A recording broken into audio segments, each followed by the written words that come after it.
Yep. Okay, good. Okay, so I'm going to be talking about native species gardening for fun, beauty, and biodiversity.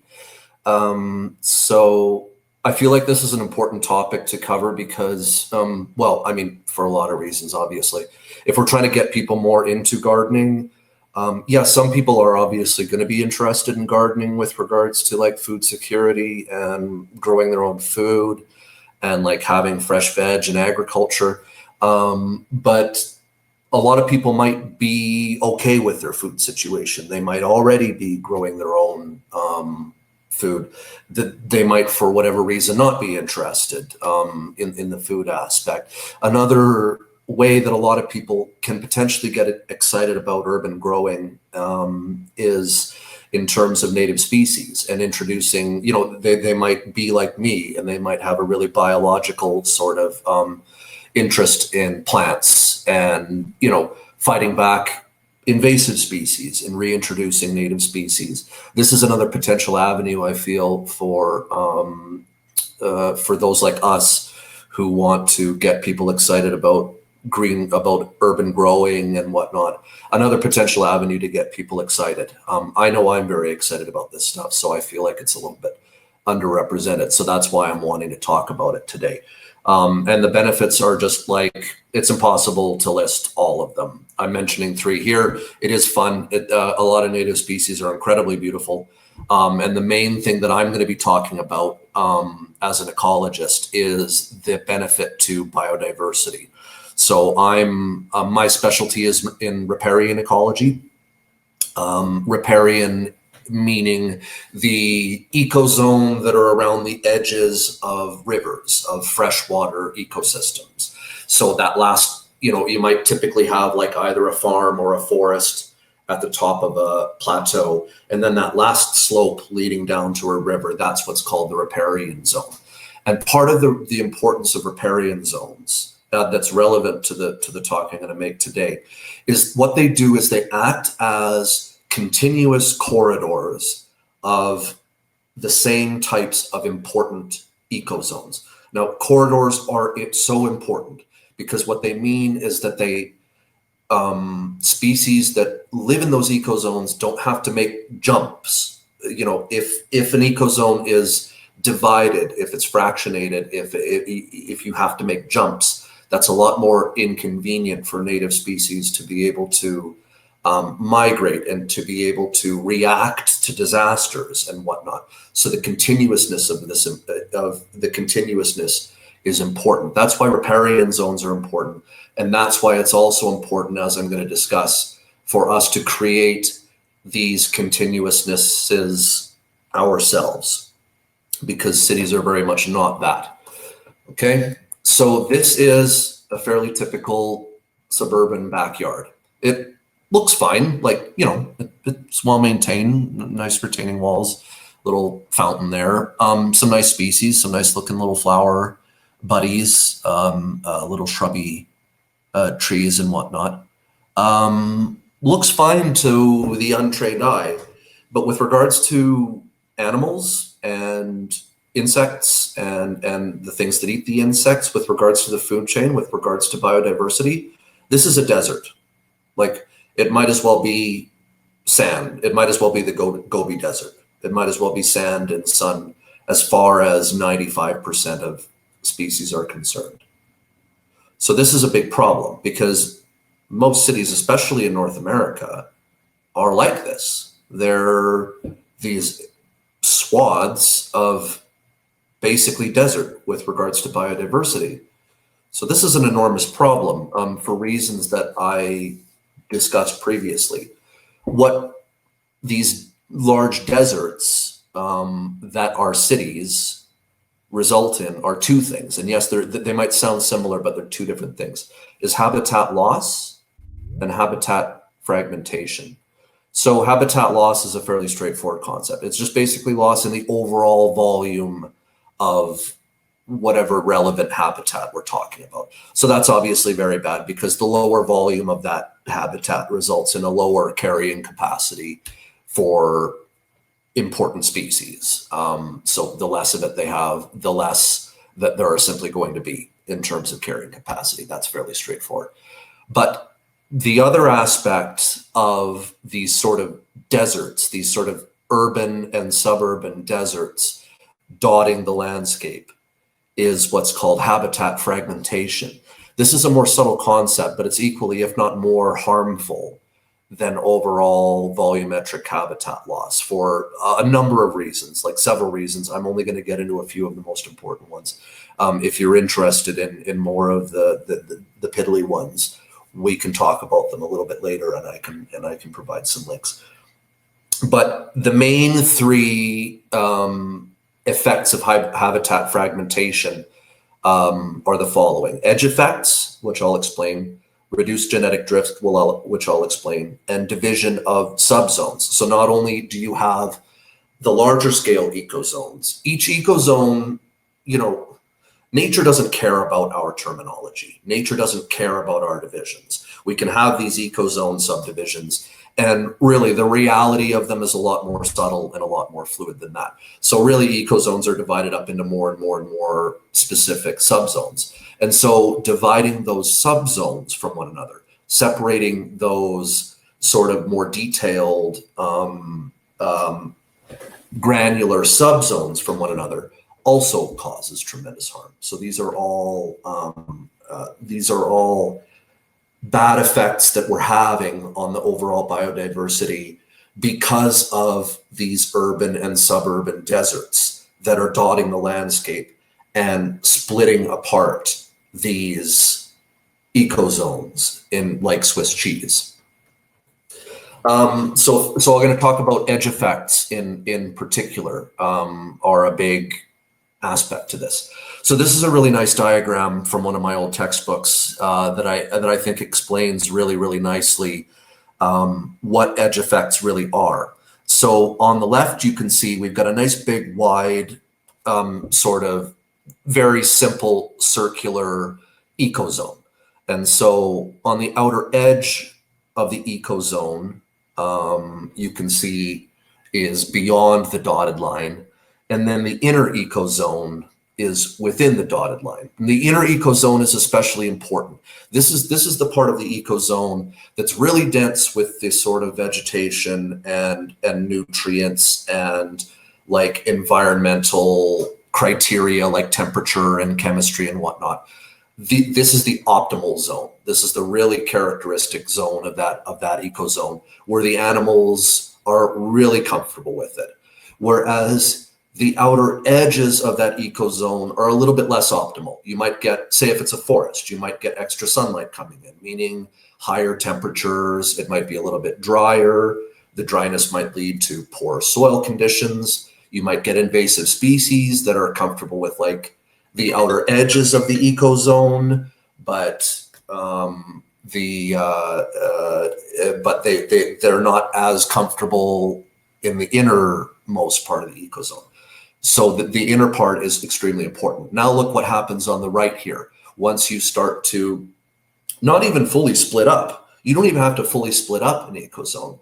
But what we're doing is we're sort of like invading it on little parts. We're kind of dividing it. We're turning it into these less massive shapes. Now look at how much area there is of the really important innermost ecozone. We, through not very much interference, have drastically reduced the amount of really important dense innermost ecozone. So this is just one example of the harm of fragmentation. In fact, I forgot to, I think I have it written down on my phone here, but I think I'm trying to, there was a statistic I meant to write down. I'm afraid I forgot to, but a not too much fragmentation, I believe 60-70% fragmentation can lead to 50% loss of biodiversity. 50, like literally half of the initial biodiversity can be lost due to not very much fragmentation of these ecosystems. That is tremendously harmful. That is a tremendous loss of biodiversity. Reduced genetic drift is, again, fairly straightforward. Basically, now that these sort of innermost ecosystems have been divided from one another, that's basically less ability for these species to move around. Moving around is tremendously important. Let's say there's a forest fire or something like that, or a tsunami, or humans come in and develop an area. How able are the animals in that area to find, how able are they to find a similar area nearby, and are therefore able to be robust and survivable and flexible, you know? So if there is too much fragmentation, that is less ability for certain species to be able to react to adverse situations and find a similar favorable location to carry on and to continue surviving.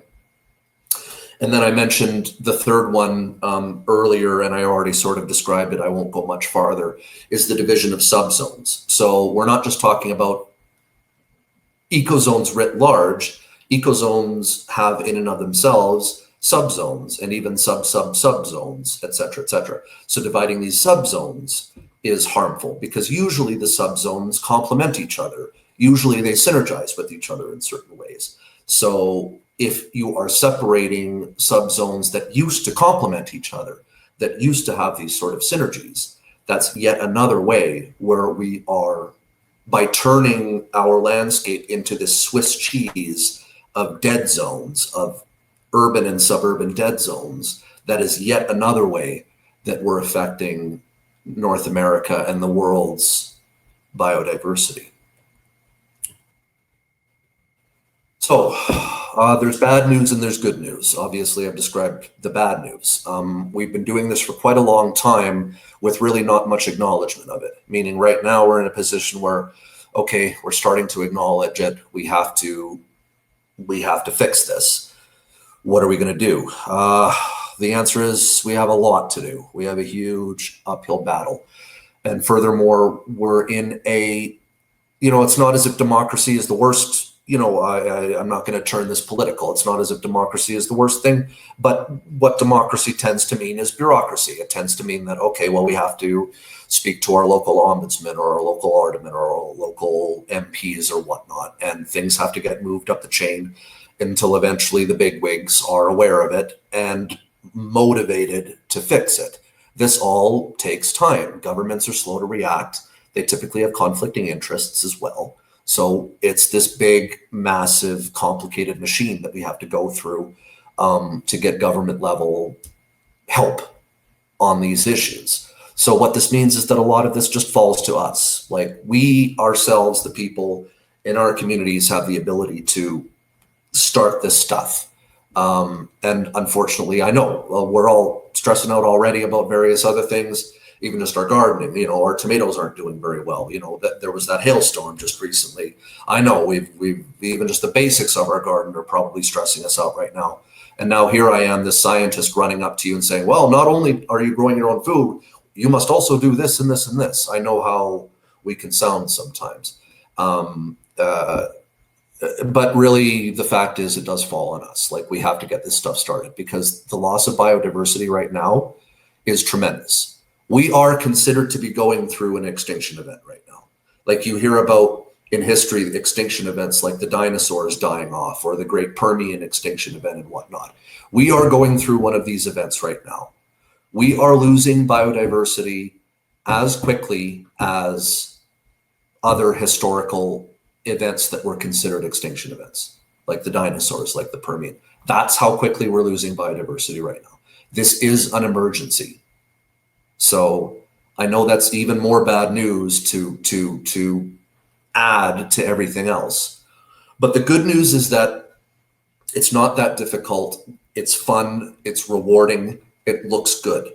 If we build it, they will come. I forget where that originated. Maybe there's a historian in the chat that can answer that. But Jerry if we build it, huh? I think it's Jerry Maguire, isn't it? Jerry Maguire? Really? Oh, I thought it was really historical. Yeah. Oh, I thought it'd be like Pontius Pilate or something like that. I was going Maybe they back got way too far. Yeah, I don't know. But yeah, if we build it, they will come. So what I mean by that is if we work with the food chain will do a lot of the heavy lifting for us. So this is a concept that has come up in like other Seedy Chatterdays. This is a concept that comes up a lot with Permeate and with more and more, sort of gardening media and whatnot nowadays, is that nature has figured this stuff out. Okay. We don't have to figure this stuff out from scratch. Nature has spent millions and millions and millions and millions of years jury rigging things and figuring this stuff out for us. We can learn these lessons from nature and let it do a lot of the heavy lifting for us. So what do I mean by that? In terms of native species gardening, it's a fairly simple concept. What are we gardening for? We are gardening for insects. Insects are the base of the food chain. Once we have insects, the rest will come. If we build it, they will come. Who is they? Birds, small songbirds. And then if the songbirds come, who else is going to come? Snakes. Snakes love songbirds. They, yum.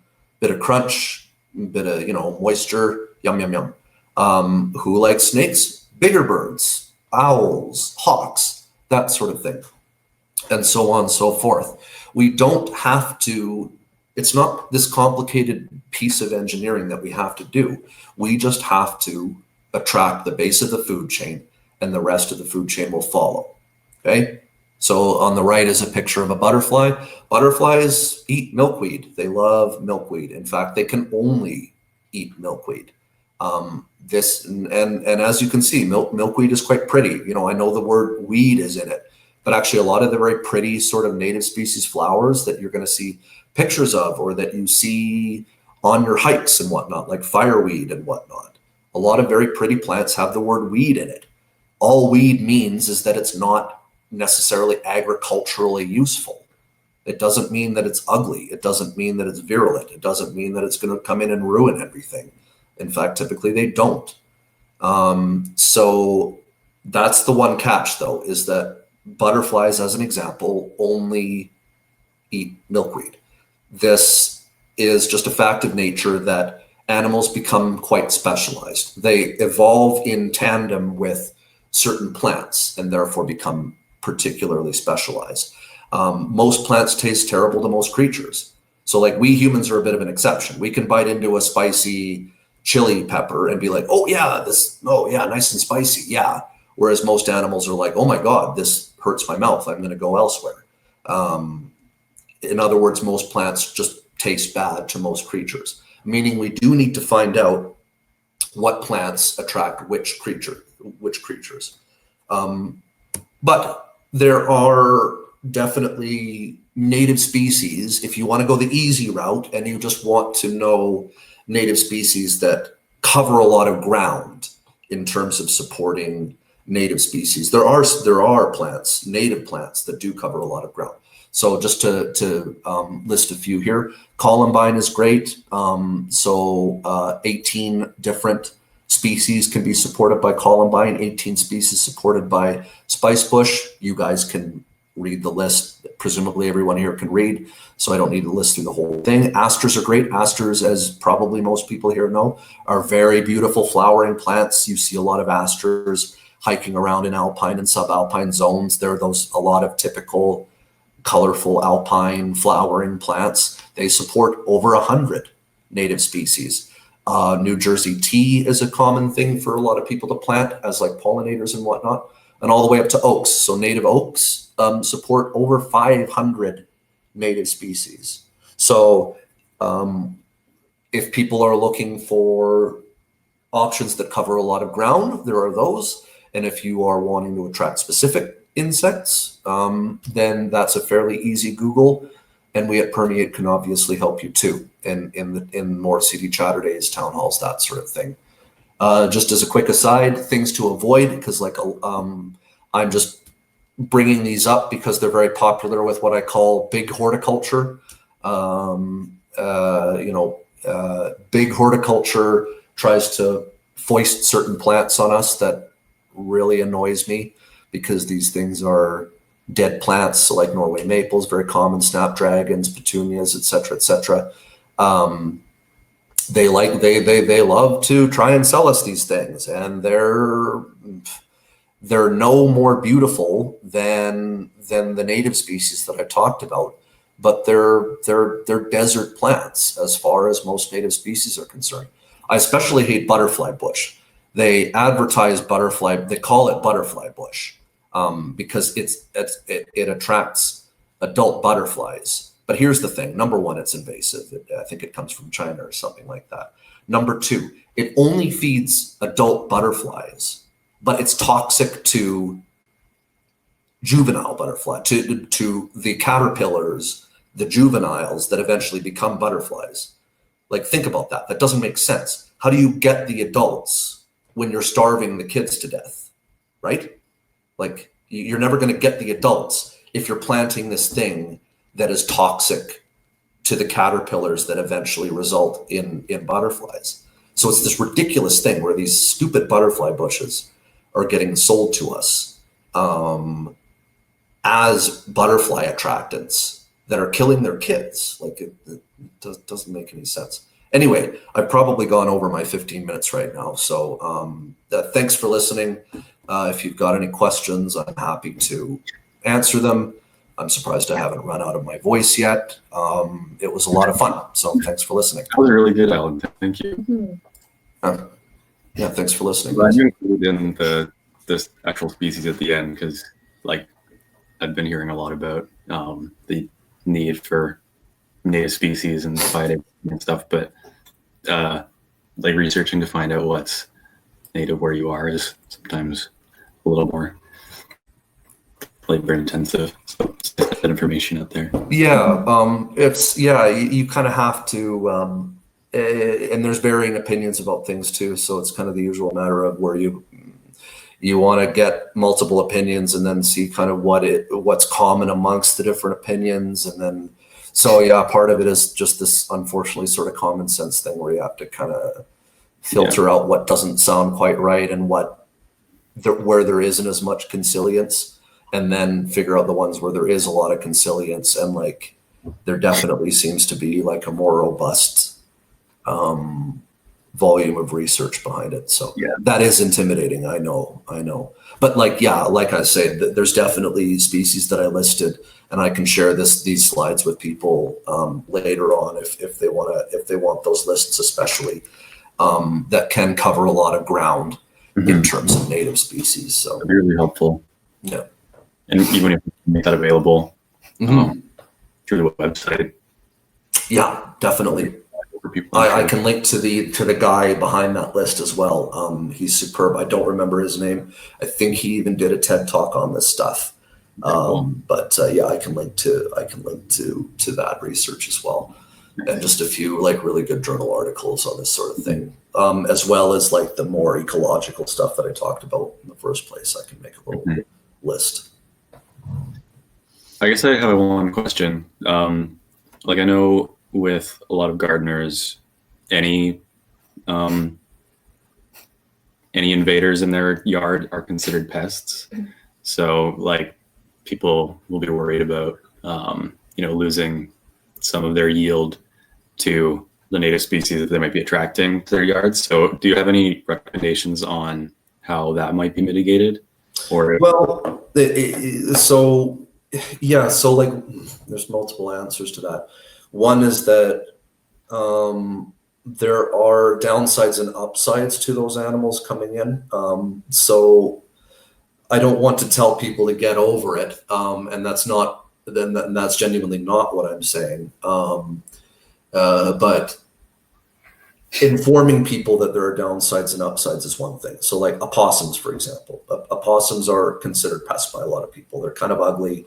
They waddle around and scream at people and eat things, and they're generally not considered very welcome animals. But they're also tick magnets. So like ticks are becoming a really important threat to us here in Canada, like with global warming and whatnot. The comfort zone of ticks is migrating northward. And so when usually ticks were a problem in the United States, you're probably hearing nowadays, ticks are becoming more and more of an issue in Canada, and with them come Lyme disease and whatnot. Possums are a solution to that. Possums are tick magnets. They eat them, they attract them. They, similar to spiders eating problematic bugs like silverfish, possums also have benefits. So one thing is, it's a matter of perspective. Are my plants getting nibbled on worth all of the benefits of these things? People need to think about it in that ways. Number two is that native plants are not a monolith. There are native plants that do attract pests, and there are native plants that don't attract pests. So like deer are an example where, okay, so you've got deer problems. Let's say you live in like north central BC or something like that, where deer are a big issue. Okay, well, that's fine, actually. There are definitely native species that cover a lot of the usual ground in terms of pollinators and whatnot that deer don't like. So off the top of my head, I know shrubby St. John's wort is a plant that is native, covers a lot of ground, but deer don't like eating it. I think New Jersey tea is another one that deer don't like, and New Jersey tea was even one of the ones that I listed that does cover a lot of ground too. So it's a fairly easy, so like depending on the pest that you're concerned about, it doesn't take too much Googling to figure out which types of native plant species they do like and which types they don't like. So just as deer, for example, okay, you got a deer problem. Well, shrubby St. John's wort, New Jersey tea. I think there's a few other ones that are useful plants that deer don't like. So it's not a matter of, well, I don't want to plant native species because they'll attract native pests. It's like, well, no, neither of them are a monolith. They're, there's ones that do attract certain pests in your area and the ones that don't. So I would say those would be my two answers. Okay. One, pests are maybe not as much of a pest as you think they are. Yeah. And B, there are ones that they like and ones that they don't like, I would say. Well, that terminology kind of fluid too, sort of like weeds, right? Like exactly. Something that might be a pest might just be something that's overpopulated that could be answered, or that could be like resolved by bringing in something that feeds off of that doesn't bother your garden, right? Exactly. And I tend to be more careful with that first type of answer because I don't want to dismiss people. Like, no, I like deer can be a real issue. Like I lived in BC for a while. Deer are definitely an issue for people. I don't want to diminish people's difficulties with that sort of thing. But perspective does help. And yeah, there are also strategies too. So yeah. Pardon, that was chicken wire. Yeah, and I mean, that's definitely something that you also need to think about when the plants are young. Yeah. So yeah, like chicken wire is definitely something that you can look into when the plants are young, and then eventually they grow up. That some pruning and whatnot by local species is not going to kill them off entirely. Yeah. Another thing you can do is like mats, like particularly low-lying, like flowering things. You can get little mats of just like pointy plastic, just like little mats of, I don't know what it's called, but it's got little like spikes of like basic plastic, and birds don't like walking on it basically. Okay. So there are little strategies like that you can use to help protect younger plants from pruners. Thanks a lot, Alan. I really enjoyed the talk overall. It'd be great to share the lecture, the slides, and then the guide. I think that it would be my go-to as a new gardener, and likely other people.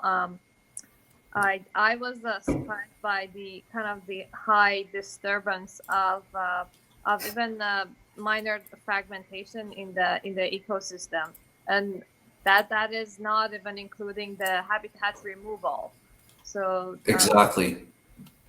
No, I'm not even talking. Yeah, exactly. It doesn't even require a full. And actually, you remind me now. I'm going to try and look up that statistic because it's quite frightening. Like what level of that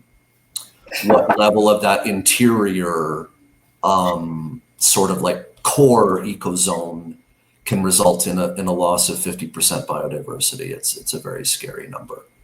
I'll maybe provide it for people when I'm providing the slides and whatnot. I'll go look for it.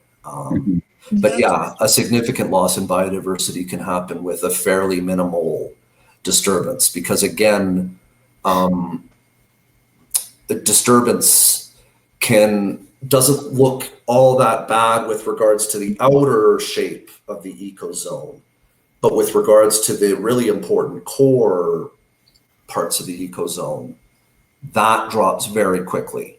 So that's a factor that people tend to forget, is they might look at, say, like deforestation or something like that, and you might look at a top-down like airplane photo of the forest, and like the forest still looks pretty big, like it's still this really big forest. In fact, I'll give you an example here, because I do have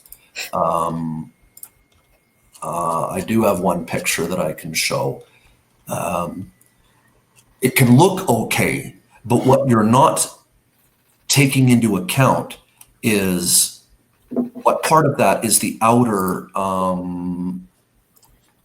sort of ecozone, and what part of it is the inner ecozone. So I'm going to share my my screen again here really quickly.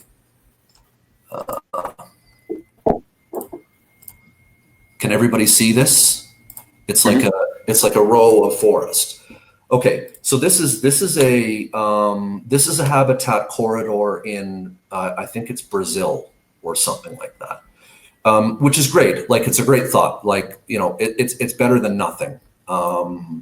I'm happy that people are doing this. So basically, you can see it's agriculture all around on either side, but they've made sure to have this sort of habitat corridor that animal species can use to get from one sort of major forest to the other one. And similarly, as people know, here in Canada, we've got those little tunnels that go under the highways and stuff like that in Banff National Park and whatnot. But now think about this, and I don't like to be critical because at least there's an attempt here, but think about this in terms of that diagram I showed earlier with regards to the outer periphery of an ecozone and the inner core of an ecozone. Do you think that there's much of a really important inner core along this little narrow finger of forest? No. I guess not. No. So it's a good thought. Like, I mean, it's better than nothing, but like for all of the reasons that I stated earlier in terms of like the difference between the outer core ecozone and like the outer fringes of it, it's not ideal, because the fringes, again, are exposed to temperature differences, exposed to humidity differences, or exposed to native invasive species. So invasive species are more comfortable with coming into the outer edges here and grabbing whatever animals are trying to migrate. In fact, a lot of predators are smart enough to start to associate these corridors with migrating animals and whatnot. I work in the oil field as an environmental inspector. And so one issue that we've had that we're trying to solve is, okay, so we clear cut rights of ways over a pipeline. So there are these long areas above a pipeline of slash. Like, so there are no trees above it. What wolves and other predators have discovered is that they can use these long corridors of visibility to see their prey for miles and miles and miles. So wolves will hang out in these rights of ways of slash and be able to see for miles in either direction where the deer are crossing. So they'll just wait and watch in these cleared corridors and wait for the deer to pass and go get the deer. So they're using these things to their advantage. So now a solution is the right of ways are zigzag. So they zig and then they zag and then they zig and then they zag like that. And then that at least blocks a long-term, a long distance view in terms of them being able to see their prey. So very often it's the usual example where human solutions usually are one step forward, one step back. Our solutions to things, for everything that we solve, we create a new solution.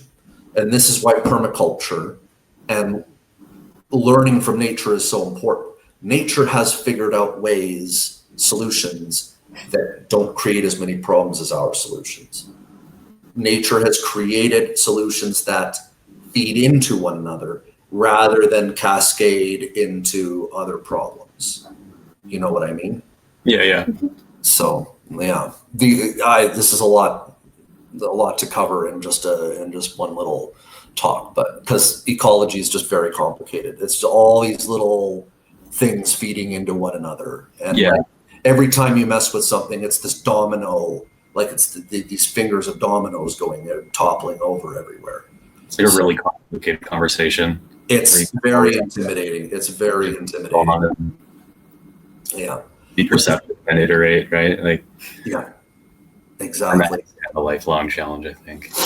We can really give people the tools for. Mm-hmm.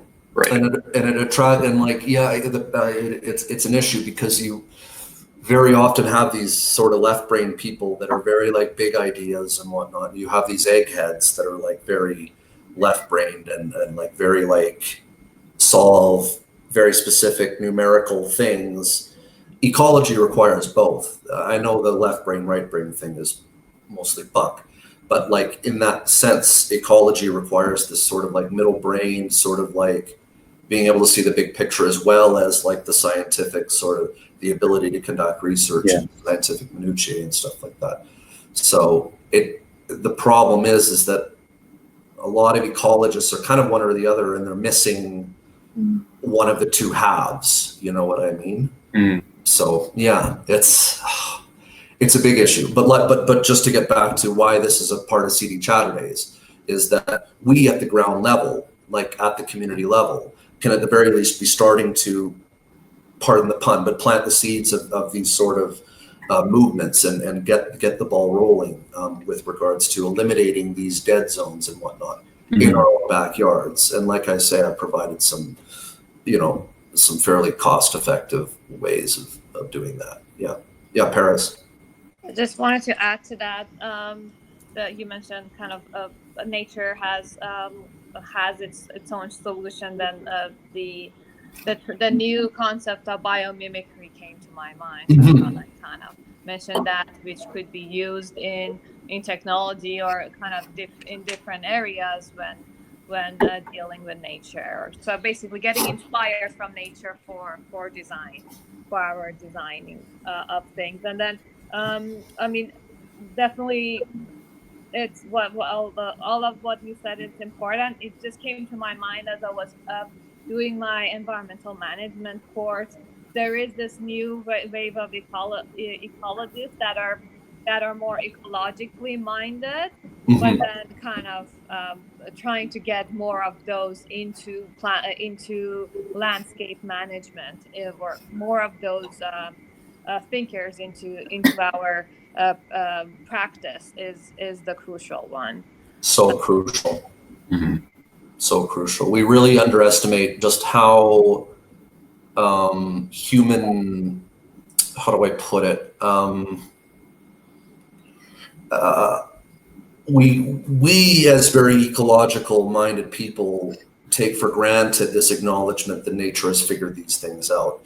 But actually, like really truly speaking, historically, humans did not think that way. Humans thought that their way of doing things was better than nature was this big dumb thing that plodded along and had good enough solutions to operate itself. But human engineering is the peak. We are the superior race. We are the chosen ones, sort of thing. Yeah. So it's like a Eurocentric kind of invention, I think. Yeah, human-centric, like exactly, sort of thing. So we truly are this is a relatively new concept that we learn from nature, not the other way around. A classic example of bioengineering is Velcro. So the guy that invented Velcro, he was inspired to invent Velcro because he was like, why are these burrs, these little awful little burr things attaching itself to my clothing so effectively? and to my like body hair and stuff like that too. And I have to painfully pick them off me and my dog. And so he looked at these little burrs under a microscope and he's like, holy crap, these are just like little micro-sized like hooks that are hooking onto each other. I could totally build that. And it's like way better than any sort of like convenient adhesive that we have nowadays. So bioengineering, like Paris says, is becoming more and more common nowadays. And not even just bioengineering at that like specific tool level, but permaculture in a grand ecological sense. It's the same thing. It's the concept that, yes, nature is mindless, but millions and millions and millions of years of mindless jury rigging is still better, has still resulted in better solutions than the engineering that we've been able to come up with only over the past like 200 or 300 years. Because like historical engineering just was not good enough even to be considered. But even compared to modern engineering, even a mindless process like nature with enough jury rigging over millions of years has come up with better solutions than we do. So we need to listen to nature. We need to incorporate that philosophy into everything we do, whether it's bioengineering at like the invention level, like specific invention level, or permaculture at the gardening ecological level. Yeah. I think a lot of it's come from this, that there is kind of like a mindlessness to the way nature works. Like the way that we're talking about biomimicry, or like looking to nature for like the answer to some of our problems. Like in a way that does indicate that there is like a mind to nature, like even if it's just a projection of our own way of thinking about it. But like a thought that I had while you were talking about like, I forget where the thought came up, but like the idea of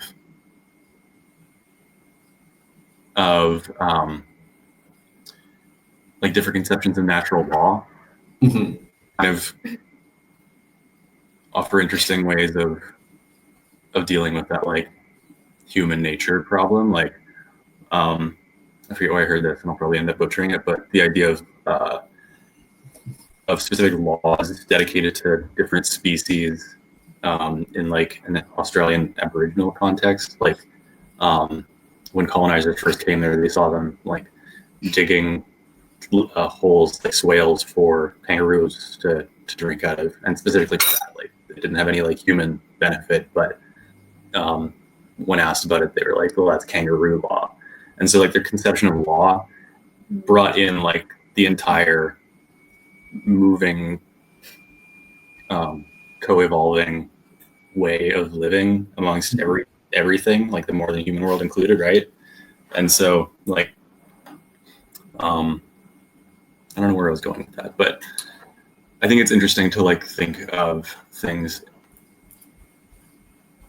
as like we've had like many different ways of looking at the web of life that we're kind of like a member of, right? And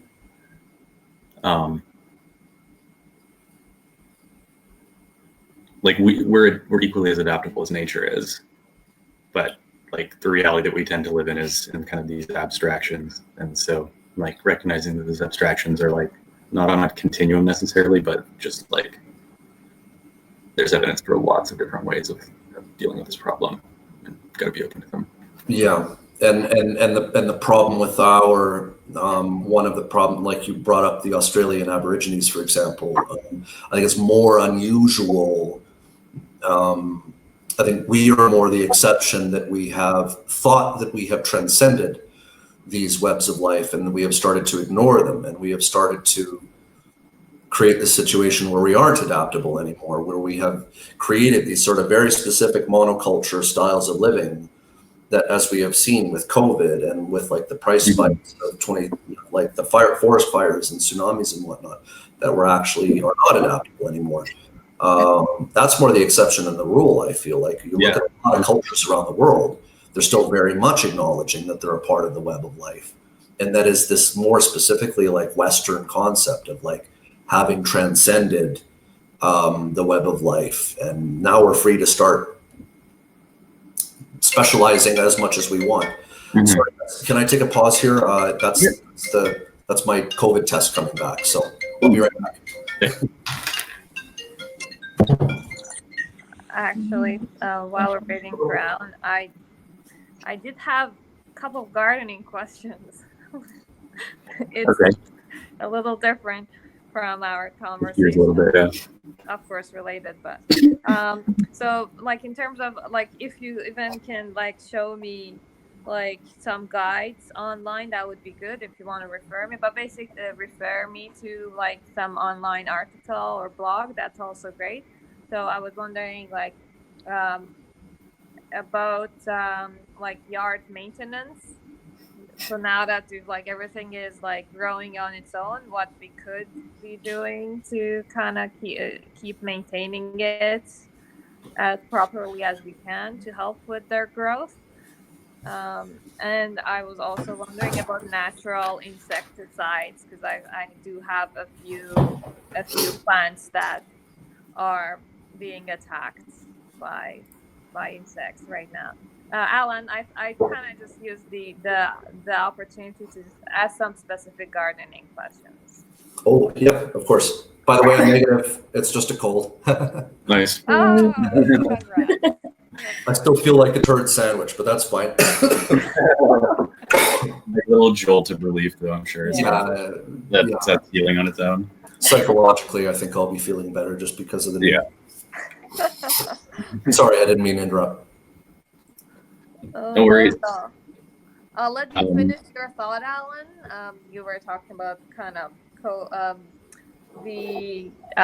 our relations with nature and the web of life. And I basically finished the thought was just that we tend to be quite Eurocentric in the sense that like, okay, like our philosophies about these things are the normal ones. But really, when you look at like the combined total of all Earth's cultures, we're more the exception. I would say most people are still acknowledged, like Derek mentioned about the Australian Aborigines. We are more the exception than the rule, probably. Most people are still acknowledging that nature is, that we are still a part of the web of life and that nature has figured these things out better than we do. And we need to start relearning that. Again, from every scale, from like bioengineering at the invention level to like building entire cities at the ecological level. So one big thing that I think is really important that I try to encourage when I chat with politicians and whatnot is green belts around cities. So I talk about like continuousness of ecozones and whatnot. Huge green belts around cities. It's so easy to do. It is cost effective. You just set it aside. Doesn't require extra engineering. It is a great educational opportunity for kids to go out to these green belts and take a look at full on nature right near the city without having to travel. And these belts create that continuousness or contiguousness rather. Us scientists and our words, it's technically something different. So like even something as simple as like setting aside a green belt, like a belt of natural species around a city when you plant, goes such a long way. Mm-hmm. And that comes from that philosophy of nature does still know better than us. Nature might be mindless in the sense that it doesn't have a brain. It's not making active decisions. It's not planning ahead per se. But yet, as Derek said, you do not need to plan ahead. You do not need a brain to come up with good solutions. That is only one type of intelligence, so to speak. In a sense, nature does have a type of intelligence in the sense that through this sort of jury rigging, it still has come up with better solutions than we are able to come up with. So in a sense, Derek is right. How is that not, in a sense, intelligence, so to speak? Mm-hmm. We need to stop being so dismissive about how powerful nature is, about how intelligent in a certain non-human way nature really is. Mm-hmm. And once we start acknowledging that, once we start seeing everything around us with that mindset, you would be amazed how much we can learn. You would be amazed how stupid a lot of our problems were. how easily solvable a lot of supposedly difficult problems were. Yeah. Really in terms of human- Yeah. Yeah. Yeah. Maybe we should get back to the question that Paris asked. Do you want to repeat it, Paris? It was about Yeah, thanks, Alan, for finishing your thought there. Thanks a lot. So I wanted to ask about actually I'll ask about the any natural insecticides that you can think of, if any, or like it's like I'm like asking everyone here. I have a few plants that are being attacked by some things I'm not sure really. So I have my eggplants and my it's mainly my eggplants and also some of my squashes, and they're like eating them up very very fast. So I thought like before going to the like nurseries and getting an insecticide, I'll check with you first. And my next question was if there's resources or like a short list of things that I should be doing for like proper yard maintenance or garden maintenance now that I have a full uh, like a full size garden. I've talked a lot. Does anybody else want to? one solution I just looked up actually is horticulture soap. So basically, you just would mix. I guess it depends on the type of bug. Yeah. Also, because I know, like, onions or like that type of plant can repel a lot of bugs, or like certain herbs can repel certain bugs. So I guess you'd have to like do some Googling on figuring out what the pests might be and see if some kind of herb might repel them. Because then you could just move, like if you have certain herbs, you can just like move them a bit closer, and that might be one like very easy solution. Or neem oil. Yeah, neem oil is supposed to be really good. Yeah, it's the other one I've heard. What is that? Sorry. Neem oil. It's like NEEM. Oh, okay. Thank you. And you said like there's a website called Horticulture. Is that or a reference to horticulture? What? No, I was looking up using making insecticidal soap. So you just would combine a cup of oil, like a vegetable oil of some kind, and then add add 1 tablespoon of dishwashing liquid, and then 2 teaspoons of that to a bottle, like that soap mixture, to a bottle of warm water in a spray bottle. And then that will be like an insecticide for soft-bodied insects. So it wouldn't kill a lot of the more beneficial ones, but that would work against like aphids, whiteflies, spider mites, and mealybugs. Perfect. Thank you. And Alan, did you want to speak? I saw your hand earlier. Yeah. So like in terms of again native species that I mentioned earlier, asters I know are quite part of how asters evolved was to be quite unattractive to bugs. And asters are very beautiful, like they're those sort of mountain flowers that I mentioned before. So I think asters are quite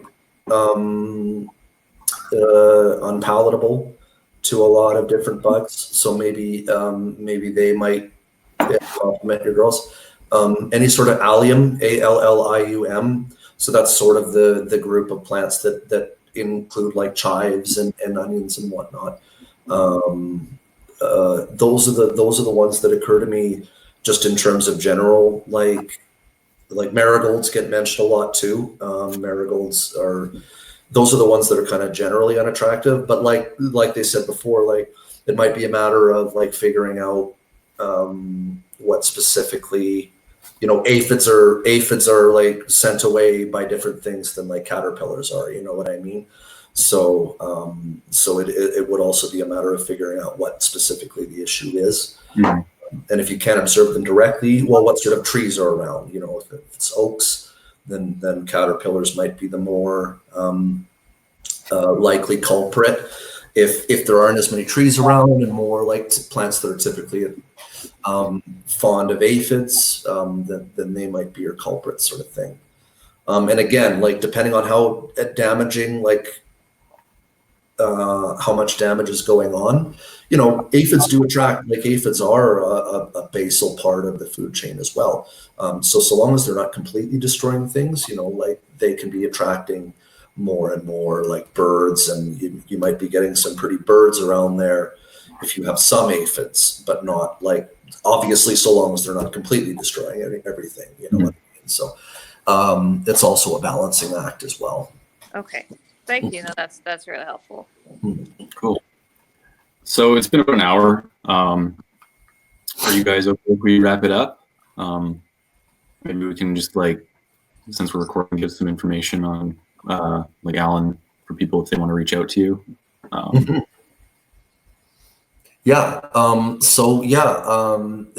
As usual, I think we can provide like contact info for Permeate if people want to do that. Maybe we should explain a little bit about what Permeate is, because people probably know what hands-on growing is if they found us. Right. Oh, yes. Sorry, my mistake. Yeah, we're the Seedy Chatterday is more hands-on growing than Permeate, although both are obviously useful information. Does anybody have the general hands-on growing email on hand? Info@handsongrowing.